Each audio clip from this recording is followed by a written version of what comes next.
our home and native land, Toronto's newest pulp culture podcast, covering your favorite comics, collectibles, media, nerderific origin stories, and more.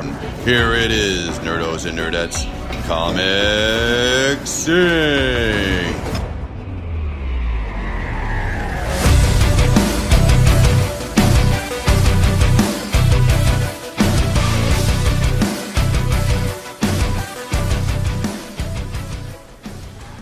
Hey guys, it's Cyrille here, taking over hosting duties from Joey today to bring you our thoughts on the latest installment of the Dino franchise, Jurassic World: Fallen Kingdom. I've got Jeff and Shane with me here today to share our thoughts about the movie and what we think is going to be next for the franchise. So just a heads up, if you haven't seen it yet, major spoilers. Jurassic levels. Woo. All right, so we're just going to briefly talk about some stuff in the news. Luke Cage Season 2 just came out. I haven't watched it yet, but I'm kind of hopeful just because I really liked the soundtrack of the first one. I liked the villain of the first one, although I thought Mahershala Ali was a little bit underplayed and underused, especially since, spoiler alert, he died halfway. So have you guys seen Season 2 yet? No, I have not, but everyone I've spoken to and everything I've read about it has said nothing but great things about it. I'm excited for the soundtrack, because usually, even in all of the Netflix series, they've been pretty fire. And the actress who plays the villain, I can't remember her name right now, but apparently she puts in a 4-star performance, so these are things that I'm looking forward to. And Luke Cage being badass, like that's kind of what he brings to the table, so I'm excited. Jeff, have you seen it yet? I have not. All right. Well, if you guys have seen it or you guys are okay with spoilers, Kenya posted an amazing review of Season 2 on the website, so be sure to check it out. In other news, DC Comics is potentially pulling the gloss out of their future comics. So as comic book collectors and readers, what do you guys think about that? Jeff? I guess it'll come down to what paper they're going to be changing it to. Like for me, I'm not a big fan of the Marvel paper stock they're using right now. At least for me, it feels kind of, it feels kind of cheap. Yeah. Shane? As a collector, as much as I am a fan too, I prefer the glossy paper. It's one of those things that it looks pretty. I'm a person who likes, I admit it, I buy pretty things, especially in comic books where everyone talks about writing too. The art is equally as important, so as long as whatever paper they use looks half decent, I'm on board. But if it goes back to something closer to newsprint, I'm going to be so annoyed, especially with the prices of comic books nowadays. Like, you're spending $5 for a comic, you better be giving me decent quality paper here. That's just how I feel about it. All right, cool. So we covered TV and comics, and now with movie news, Tom Holland accidentally, and I'm putting air quotes around this because he's kind of just a spoiler king right now, he just revealed the title of the next Spider-Man movie, which is called Spider-Man Far From Home.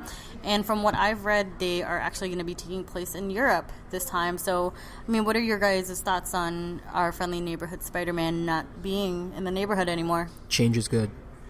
Change of scenery is good. Almost every Spider-Man film, cartoon, major release that's been out in the last 15 years has taken place in New York City.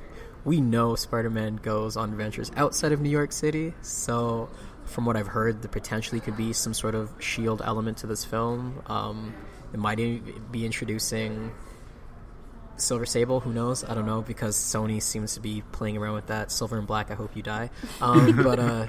Yeah, like I'm excited. What it means for the rest of the cast, who knows? Because his best friend is one of the best characters in the franchise. Mm-hmm. But we'll see what they do with that. Jeff, your thoughts? Yeah, I'm very much excited for that as well. Cool. All right, so before we start off into our Jurassic World review, quick box office recap. It made $150 million domestic and $715 million worldwide, and it actually beat out Incredibles 2 at its opening, which is super surprising since, Pixar... Incredibles 2, second from Finding Dory, was one of the most anticipated Pixar movies to come out, and it was one of the most requested too. So I thought it was just, I thought that Jurassic World was going to fall short, but it didn't, so that's good. Initial reactions from you guys. What did you guys think of the movie? So yeah, I mean, I liked it a lot. Jurassic World: Fallen Kingdom. It's really like a tale, I guess, of two stories. The first part, takes place on the island, Isla Nublar, in terms of rescuing the dinosaurs. And then we kind of take a jump, to the mansion and with all the nefarious The deeds Lockwood Estate. Yeah, exactly. American Hogwarts. Exactly. It was. I don't want to say I walked in with low expectations because that would be a lie. The only Jurassic movie I walked in with low expectations was the third one. Okay, Jurassic World I was really excited for. Jurassic World: Fallen Kingdom I was really excited for. So I turned to a little kid when it comes to these films. Side note: there was too many children in my screening. I felt like they were not old enough for this because they were legit some 5 to 8 year olds. I'm like, you can't comprehend how dark this is about to become because it got really dark. But I really enjoyed it. I was pleasantly surprised, even though it wasn't. I was a little bit annoyed with the trailers, feeling like they might have spoiled too much. I really wish they didn't have the scenes with the mansion in the trailer because I got so pissed off. I had no idea it was coming, so now I knew to expect it. But I still really enjoyed the film. Yeah, I mean, definitely agree. It was definitely a lot darker than what we're used to, especially with this franchise. I mean, especially the opening sequence. Honestly, hands down, probably one of my favorite opening sequences in any movie ever. It was just... movie ever. Yeah. I don't know. There's some great iconic opening scenes. Like the opening scene in Ghost Ship might be one of the best. Ooh, that one was one of the best horror openings of all time. Where they all got vivisected. Yeah, that was crazy. The opening scene in GoldenEye, great. This one arguably is up there for me. It was... It's one of those ones where I know it's part of the plot, but it's like, who goes into a lagoon potentially knowing that a mosasaurus could be still alive and in the dark? Who dead. Who would kind of go and be like, it sounds legit? It's like it's been long enough. It should be dead now. This is foreshadowing was deep blue sea levels. You never you're going into open water and it's dark and it's raining. Bad stuff is about to happen. Okay, just don't. That's one of the rules of these sort of movies. Just don't. Yeah, I think for me, the Mosasaurus scene in the opening sequence was super scary, and it really kind of set up the plot really well of the movie. Again, another favorite moment of mine, and there's a lot because I found that Jurassic World: Fallen Kingdom paid a lot of homage to the original series. Homage. Yeah. Thick. One being the Brachiosaurus alone in the island, so super feels on that. Definitely a lot of ugly crying tears on my end. So Shane, Jeff, your thoughts on that moment? Yeah, it definitely hit me in the feels, to say the least. I know you also, it definitely affected you. Well, it affected me because, and Shane and I were talking about earlier, there was an article where, the director originally wanted this. Yeah, J.A. Bayona, I believe his name is. Yep. But yeah, it's he specifically put this in there to tug at the heartstrings. It was a sort of thing in the whole they had a slow version of that song, and to have everyone on the ship kind of looking back at this Brachiosaurus, which they had another really cool scene with her earlier in the movie where it harkened back to the whole Dr. Grant. Oh yeah, this creature is majestic, and just to have that, and you're looking at the pyroclastic flow from the volcano heading slowly towards her, and she's giving you, for lack of a better term, the puppy dog eyes, why are you leaving me? And then for it to slowly engulf her, and then to see her neck kind of slowly slip to the side, and then she collapses. Oh my god! It was so messed up. Just describing it, it's hurting my soul right now. It was so messed up because I think the entire time I was watching it, I'm just like, how long is the scene? Yeah, it kept going. That was the thing with the scene. You thought it was only going to be 15 seconds long. No, that was a solid minute, 2 minutes of just pain. You're going to feel all of this. You thought you could look away? No, we're going to slowly slit her throat. That's how it felt like. It's like, you're going to feel it. We're going to make sure that you do. Oh my, yeah, it was rough. It was, and the children in the theater, Mommy, are the dinosaurs dead? Yes, they are. It was rough. All right, so ranking Brachiosaurus death. Yo, that was Littlefoot's mom, okay? Littlefoot's mom in Land Before Time, or Brachiosaurus alone in the island as the volcano just slowly engulfed her. Yeah, it's. I don't know. If I saw this at the same age I saw Land Before Time, it might have wrecked me just as much. I don't know. All right, so other movie moments. We were introduced to a whole bunch of new characters, including Maisie, who at first you kind of just think it's just a little girl, little kid that's just kind of put there. He's Lockwood's granddaughter. Oh, nothing suspicious going on here. It's just like not Dr. Grant.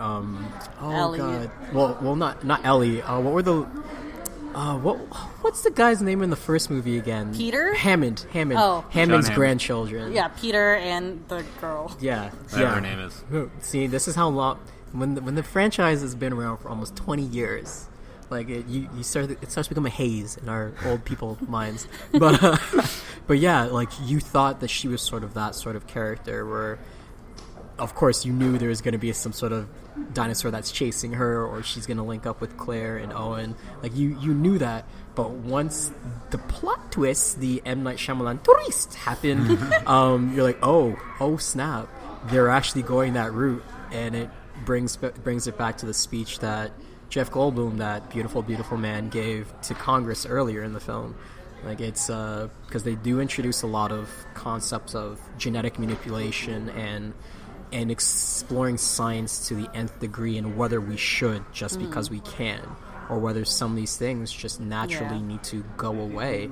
Like, yeah, the concept of Jurassic Park was great in its day, but he was advocating for them to get rid of the island, like just let them all burn. And you understand why as the movie goes along. Well, like major spoilers with Maisie, you kind of find out that so her grandfather, Benjamin Lockwood, and John Hammond were partners in the original kind of premise of setting up Jurassic Park, and you don't really understand why there was a falling out until kind of the end climax, when you find out that Maisie's actually a clone of Benjamin Lockwood's daughter, so it's not his granddaughter. And then you kind of it's a weird twist, because for me, especially in like a very fictional movie about fake dinosaurs who aren't scientifically accurate, I thought that was a little bit too much. For some reason, that was a bridge too far. That was your bridge over the River Kwai? That was my you crossed the line moment. So Mom, we've got genetic splicing of dinosaurs by like the third time in the film, and you're upset that they cloned a person. I feel like that's more plausible than what we've seen. It was just kind of like, okay, I guess we're going there. I guess we're going in that direction. But we've always slowly been going that direction, even if we didn't want to acknowledge it. Yeah. Just even in real life genetics, like it seems like we're going towards that, and this movie is now embracing those concepts. And like that, I thought that was probably one of the cooler moments, and it makes you think sort of thing, what aspects, because like what else can we do with it? And it's like, okay, yeah, we've done dinosaurs, so what else can we do? Yeah. We're going to turn the dinosaurs into weapons. Of course we are, because that's what humans do. So, like, and that's really where this film goes. So, going to other characters, one character that we also see a lot in pretty much all of the series is B.D. Wong's character, Henry Wu. So, we kind of see him just always in the background, but he's always kind of a familiar face there. Do you guys think that he's kind of he's going to end up being like that big kind of secret mastermind of the entire thing at the end? He's Dr. Robotnik. He is the mastermind of everything. He's a lead geneticist, and none of this could happen without his research. He keeps saying that to Eli Mills during the course of the film when they talk about the Indoraptor. We'll touch on later, but yeah, if he didn't figure out how to make this all work, and we wouldn't have 5 films. We wouldn't have a movie. He is arguably one of the most important characters, and why he keeps, despite everything that happens and every park or every situation that falls apart, you see him walking away with all the vials of dinosaur DNA to some new location because it never ends. Like,